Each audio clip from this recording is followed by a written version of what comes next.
آئینہ بھی تازہ تازہ ایجاد ہوا تھا، عام نہیں تھا۔ ایک حبشی کو راستے میں چھوٹا سا آئینہ پڑا، وہ مل گیا،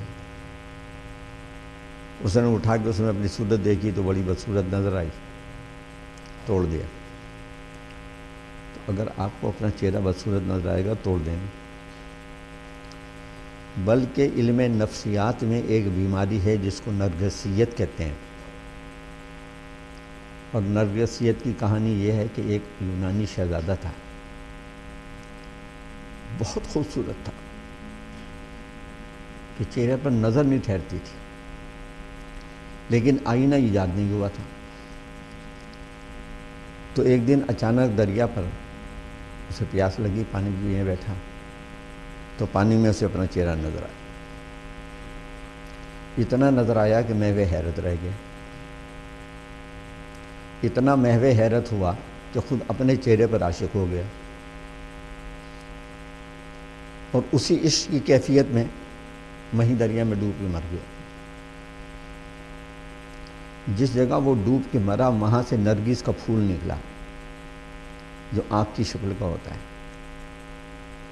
تو اس بیماری کو، جس میں آدمی اپنے آپ کو بہت خوبصورت سمجھنے لگے، علم نفسیات میں، سائیکی میں نرگسیت کہتے ہیں۔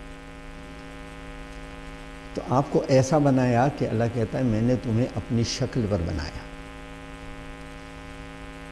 اور یہ اپنی شکل پر بنانا، جب تمہیں بنایا تھا تو تمہارا ہاتھ 70 ہاتھ لمبا تھا، تمہارا جو قد تھا، کیونکہ زمین پر تمہیں بھیجنا تھا، اور یہاں ہتھیار نہیں بھیجنے تھے، اوزار نہیں بھیجنے تھے، تم نے جو کام کرنا تھا اپنے ہاتھوں سے کرنا تھا۔ پھر آہستہ آہستہ تمہارا قد چھوٹا ہوتا گیا، یہاں تک کہ یہ قد آ گیا جو اب ہے۔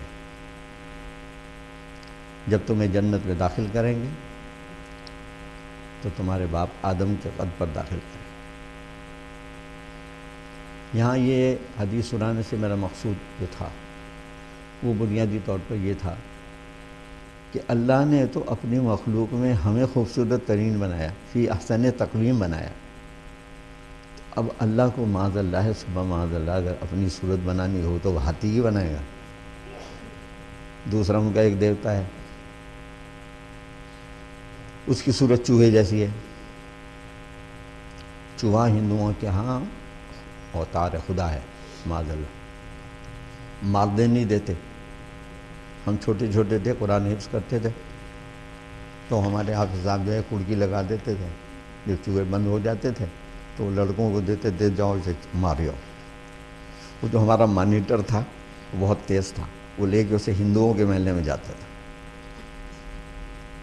اور کسی لالا کی دکان کے سامنے اسے کھولتا تھا، اور بڑی اینٹ ہاتھ میں ہوتی تھی اسے، اور وہ لالا وہاں سے ہاتھ جوڑتا ہو، وہ خدا کے لیے، اور نہیں، اور رام جی کے لیے نہیں مارنا، پیسے لے لو۔ تو وہ 1 پیسے سے سودا شروع ہوتا تھا، 54 تک ختم ہوتا تھا کہ بھئی 4 آنے فی چوہا دیں گے، مارو نہیں۔ وہ پیسے لے کے اور کڑکی کا منہ کھول کے لالا کی دکان کی طرف سارے چھوڑ دیتا تھا۔ تو جس قوم کے پاس خدا کے لیے بھی سانپ ان کا خدا، بچھو ان کا خدا، کھن کھجورا ان کا خدا، کیچوا ان کا خدا، سارے حرثیات الارض ان کے خدا، ہمارا خدا نہ چاندی کا نہ سونے کا، نہ کسی انسانی اور حیوانی شکل کا، وہ تو لامحدود ہے، اس کا کوئی احاطہ نہیں کیا جا سکتا، کوئی آنکھ اسے دیکھ نہیں سکتی، لا یدرک الابصار، کسی آنکھ میں یہ طاقت نہیں ہے کہ وہ خدا کو دیکھ سکے۔ قیامت کے بعد جنت میں اللہ اہل ایمان کو اپنی جھلک دکھائے گا، اور اس جھلک دکھانے کے لیے آپ کو بشارت کی خاص عطا فرمائے گا، اور اس میں بھی آپ کو چہرہ نہیں دکھائے گا، صرف پنڈلی کی جھلک دکھائے گا۔ یعنی ہم اس کا تحمل نہیں کر سکتے۔ حضرت موسیٰ نے لن ترانی کہا تھا، اور جواب من رہا نہیں آیا تھا، کنی میں دیکھنا چاہتا ہوں۔ انہوں نے کہا ذرا سامنے پہاڑ کو دیکھو۔ پہاڑ پر ذرا سی جھلک ڈالی، جل کے خاک ہو گیا۔ تو تم اسے نہیں دیکھ سکتے۔ ساری طاقتوں کا سر چشمہ تمہارا وہ ہے، تم کسی سے اولاد مانگتے ہو، کسی سے صحت مانگتے ہو، کسی سے طاقت مانگتے ہو، اور اللہ کے پاس تو تم اس وقت آتے ہو جب تم مقدمے میں پھنستے ہو، بیمار ہوتے ہو، مصیبت میں گرفتار ہوتے ہو۔ اور یہ آپ اور ہمیں نہیں، مشرک بھی، بدترین کافر بھی جب اس مقام پر پہنچتا ہے کہ جہاں اسے یہ احساس ہو جائے کہ اب مجھے کوئی نہیں بچا سکتا، تو پھر اللہ ہی کو پکارتا ہے۔ حضرت اکرمہ بن ابو جہل، ابو جہل کے بیٹے ہیں مگر بڑے جلیل القدر صحابی بھی ہیں اور بہت جلیل القدر سپہ سالار بھی ہیں۔ جب مکہ فتح ہو گیا تو وہ بھاگ گئے مکہ چھوڑ کے، اس ڈر سے کہ مجھے بہت سزا دی جائے گی۔ جدہ پہنچے، کشتی میں بیٹھے، ملک چھوڑ دیا۔ ان کی بیوی ام جمیل رسول اللہ صلی اللہ علیہ وسلم کے پاس آئیں۔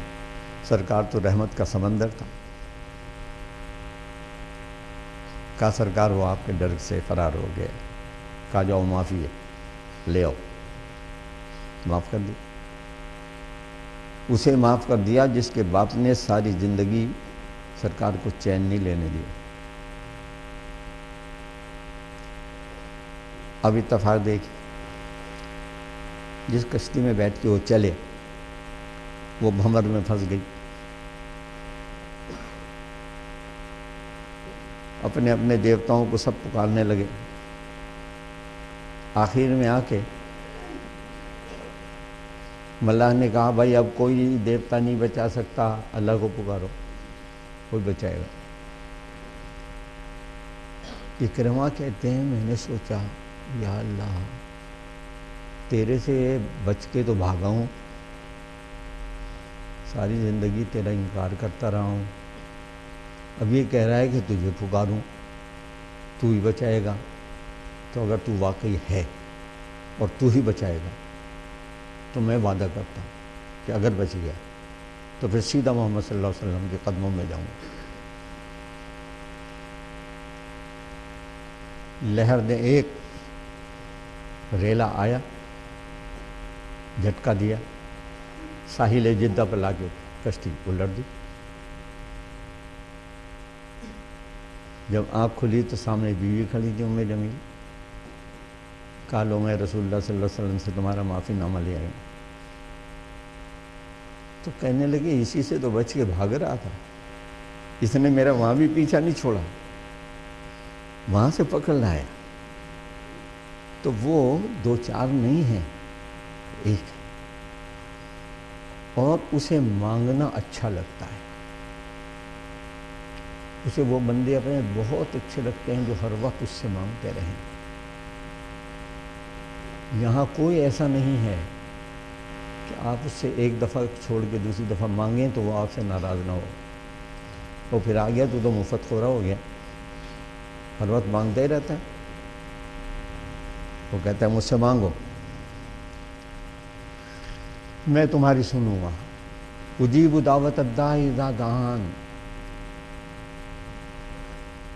مجھے پکارو، اس کو تو چیلنج دے رہا ہے، مجھے پکارو، میں تمہاری دعا قبول کرتا ہوں، میں تمہاری سنتا ہوں۔ تو دیکھو بھائی، پکارنے والی چیز، دعا کے معنی پکارنا ہے، اور پکارا اسے جاتا ہے جو ہر جگہ موجود ہو۔ اللہ کے سوا کوئی ہر جگہ موجود ہے، اور اللہ کے سوا کوئی آپ سے پیار کرنے والا نہیں، اور اللہ کے سوا کوئی ایسا نہیں ہے جو اپوزیشن نہ ہو۔ اللہ کسی کی اپوزیشن نہیں ہے، اللہ سب کا، ماننے والوں کا بھی نہ ماننے والا، ان کی بھی سنتا ہے، ان کی بھی سنتا ہے۔ لیکن اہل ایمان کی سب سے زیادہ سنتا ہے، اپنی ہر مشکل میں اسی کو پکارو، جو چاہتا ہے تبدیل کر دیتا ہے۔ ایک جملے پر ختم کر دیتا ہوں۔ حضرت سیدنا حسن رضی اللہ تعالیٰ عنہ کو نبی صلی اللہ علیہ وسلم نے دعا سکھائی، جو وطروں میں پڑھی جاتی ہے، اہل حدیث حضرات پڑھتے ہیں، آپ بھی پڑھ لیا کریں، اچھا ہے، یاد کر لیں۔ اس کا ایک جملہ، وقینی شر ما قضیت فإنک تقضی ولا یقضی علیک۔ اللہ، تو نے اگر میرے خلاف کسی برائی کا فیصلہ کر دیا تو اسے تبدیل کر دے، کیونکہ تیرے فیصلے پر کسی اور کا فیصلہ نافذ نہیں ہوتا۔ تو آخری سپریم کورٹ ہے، تیرے بعد تو نظر ثانی بھی تو ہی کر سکتا ہے، دوسرا نظر ثانی بھی نہیں کر سکتا۔ اللہ، میری تکلیف، میری بیماری، میری پریشانی، جو کچھ بھی ہے، میں جانتا ہوں نہیں جانتا، تیری سے درخواست ہے۔ اللہ، اس وقت جو یہ پاکستان کے حالات ہیں، یا اللہ یہ جو کچھ سکون ہے، یا اللہ یہ جو دہشت گردی ہے، یا اللہ یہ جو موسم کی خشک سالی ہے، اللہ یہ جو پانی کی تنگی ہے، اللہ یہ جو رزق کی تنگی ہے، اللہ یہ جو بے روزگاری ہے، یہ آپس کا نفاق ہے، یہ انتشار ہے، یہ لڑائی جھگڑے ہیں، یہ آپس میں فرقہ بندیاں ہیں، میرے اللہ، انسانی طاقت سے باہر ہے انہیں تبدیل کرنا، یہ صرف تو تبدیل کر سکتا۔